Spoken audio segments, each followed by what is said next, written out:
මගේ කෑම්බීම channel එකත් එක්ක එකතු වෙන්න මාව subscribe කරන්න.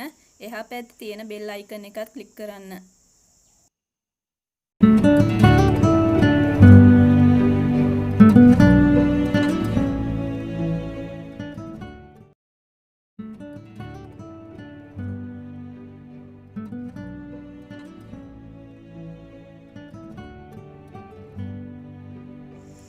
Bandakka sambol හැදදී Bandakka ගනිද්දී අපි මෝරච්චි Bandakka තමයි ගන්නෙ.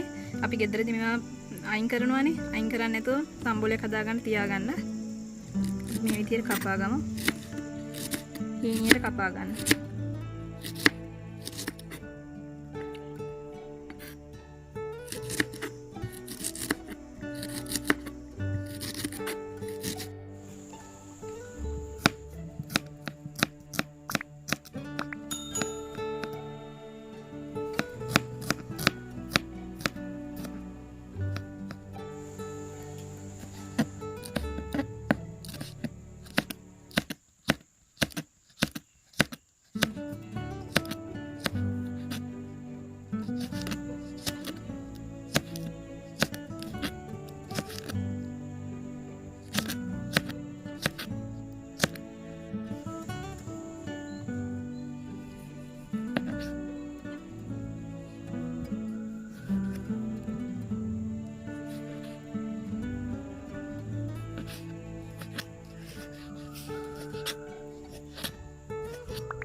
Bandakka ටික දැන් තෙලේ බෙදගමු.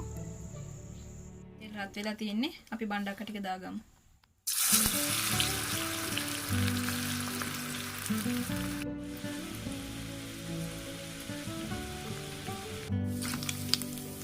මේ බලන්නකො දැන් බෙදලා තියෙන්නේ. අපි තෙලෙන් බාගමු.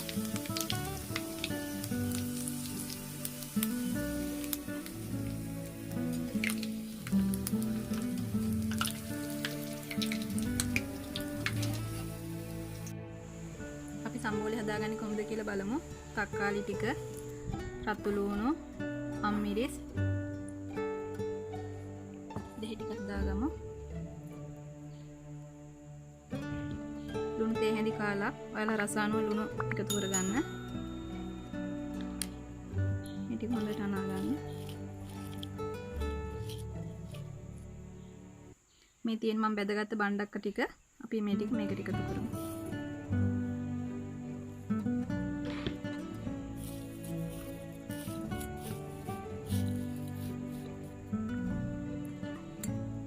මේ තියෙන්නේ මම හදාගත්ත Bandakka සම්බෝලය.